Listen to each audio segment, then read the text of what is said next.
It's finally happening, folks, as Jordan Walsh is carving himself out a rotational piece for this Celtics team. As even though they did fall to the Indiana Pacers in this weekend, he showed out to be a monumental structure for this defense and could find himself in one of those back wing rotational pieces. We're going to be diving in and exploring all of that and where he could really fit into Joe Mazzulla's offense while also looking at a comment from Joe Mazzulla on him pregame. We'll be diving into all of that and more on this episode of Celtics Digest. I'm Bruce Veliz. You guys have been absolutely fantastic, showing your love and support on the channel, which has been absolutely appreciative over the last year. Like I said, we're still trying to get to that goal of 6,000 subscribers before the start of the new year. So if you are a part of the channel and you have not hit that subscribe button, part of the 76% that watch our videos, make sure to hit that subscribe button to make sure you stay up to date on everything. But without further ado, let's dive into the video at hand. Make sure to grab a snack. And first off, we're going to be looking at this game that the Celtics just played against the Indiana Pacers, as it was a little bit of a tough one here between the Celtics and the Pacers. The Celtics ultimately lost this matchup after having a blowout performance versus the Pacers on Friday night. And the main difference for this was the Celtics' defensive efforts, as the Pacers were able to shoot lights out versus the Celtics, and the Celtics struggled defensively to keep up with the Pacers fast in transition, but also struggled to rebound late in the game, which allowed the Pacers to go on that late game explosion when the Celtics were fighting back and crawling back throughout the contest. If we want to dive in and look at the team stats here, we can see that the Pacers shot 52% from the field and almost 40% from three as a team, which is absolutely ridiculous, while also outscoring the Celtics by 20 points with having 60 in the paint. The Celtics also weren't graced as much with the whistle as much as the Indiana Pacers, as they got a lot more foul calls. Celtics were playing a little bit physical, but were hindered by that, and therefore the Pacers were able to come out and win this game. The Celtics, though, from their side of things, if we want to dive in and look at the stat sheet, Jaylen Brown and Peyton Pritchard were the two superstars to start off for the Celtics in the first half. Jaylen Brown, after his 44-point performance versus the Pacers, obviously on Friday, came out and was a dog. And then Peyton Pritchard was absolutely lighting up as well. Jayson Tatum started to heat up, hitting some three-pointers in the second half, but in the first half wasn't there. Horford was struggling from three-point range, and the Celtics were without still two of their starters in Jrue Holiday and Kristaps Porziņģis.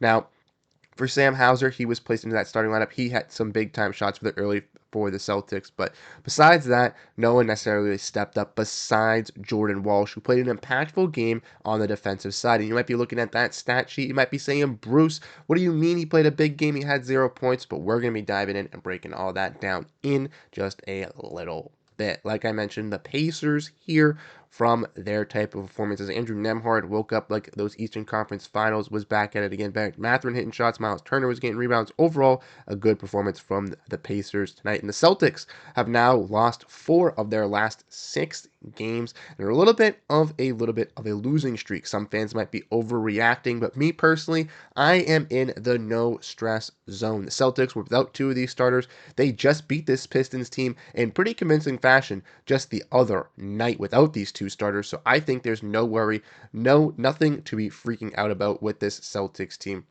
They still are a top team in the East and still have the availability to evaluate their roster leading up with the trade deadline, still being at least over a month and away. Therefore, I do believe the Celtics will be a-okay to make their moves to adjust this roster to get them fully back into the swing of things and ready to compete in this Eastern Conference, if not already what they already are with equipped.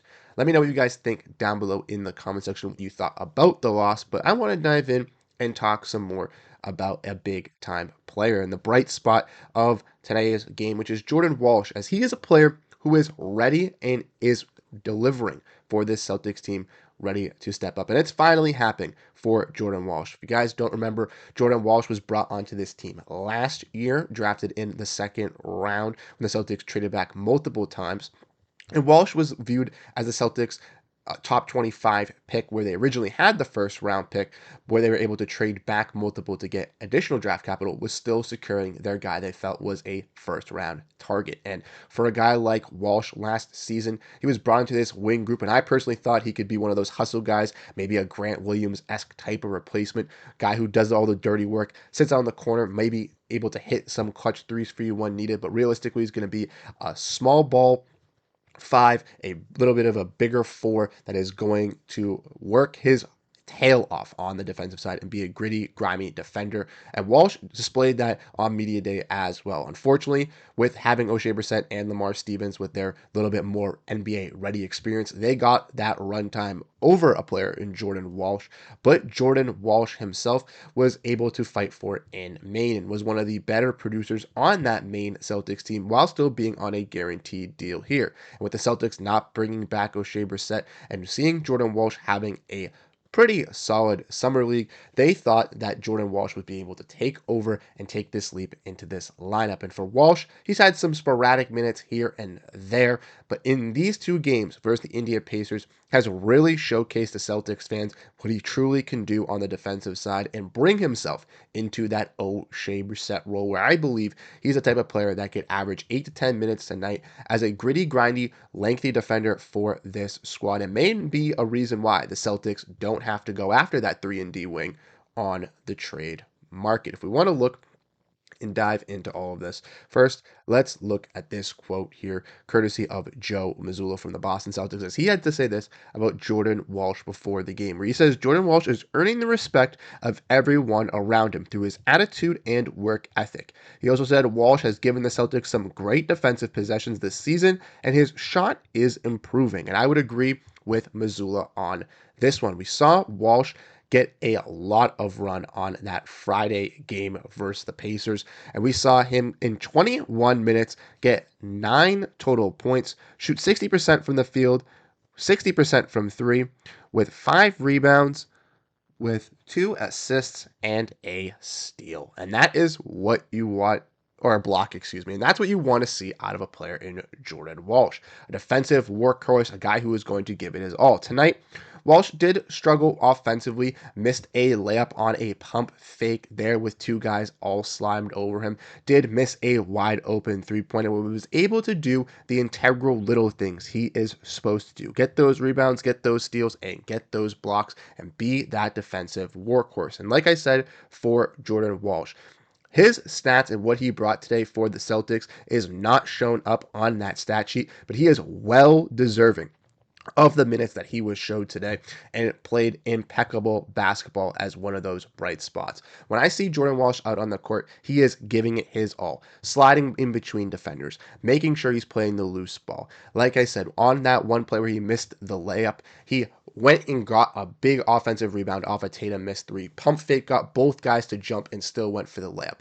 These little things and seeing him grow in these minutes is what you want to see as a Celtics fan. And similar to how we saw with Peyton Pritchard grow through this lineup, similar to how we saw Sam Hauser grow in this lineup throughout the years, we're going to see this type of development with Jordan Walsh. Initially, it's going to be that defensive prowess. Can he make that defensive impact? And as we saw in Friday night's performance and in tonight's performance, he can be that impact defender on the defensive side for the Boston Celtics. And I don't necessarily know if he can be that true O'Shea Brissett small ball dunker 5 guy who's going to be rotating out, being a key impact offensive rebounder, getting those blocks as effectively initially, but I do believe Walsh has those instincts and has that tenacity and ferocity to bring that out for the Boston Celtics. Maybe not as a small ball 5, but more of a stretch 4 for this Celtics team. Like I said, similar to that Grant Williams type role where he's going to be that beefy defender who's going to guard against some of those bigger guys if he puts on some muscle,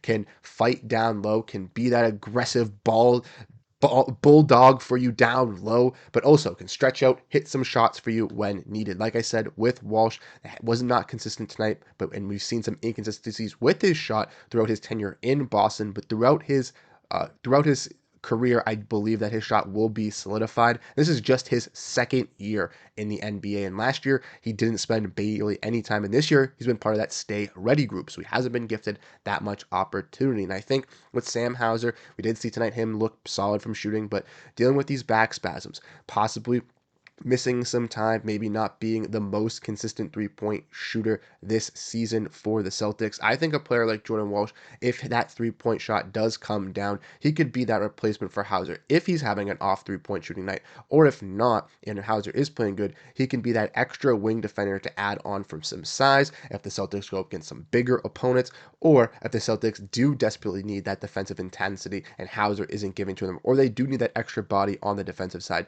to be a scrappy guy to get a loose ball steal, or to play up on a guy at the top of the key and make sure he doesn't get by him. A player like Jordan Walsh could be that gritty, grimy defender for this Celtics team in this rotation. And I know a couple of days ago I was talking about the possibility of going and getting the 3-and-D wing, and I said I want Walsh to kind of be that 3-and-D wing. I want him to have this role. I've wanted and said this, if you've been following the channel for a long time, for him to be that Brissett type of guy, to get those 10 minutes for O'Shea Brissett, that he wasn't even gifted last year, but to have that as an integral piece and to be our defensive 3-and-D wing. And I think trading for a player like Coffey and like Craig, I have said in the past, wasn't necessary because we had Jordan Walsh. And I know that obviously in recent videos I said maybe going after those guys could be key because Walsh had fallen down that ladder. But with these recent 2 games, I think Walsh has now increased his stock back in that ladder. And I do believe that the Celtics should not pursue a 3-and-D wing if they are looking to trade Jaden Springer, possibly looking for some additional big man help,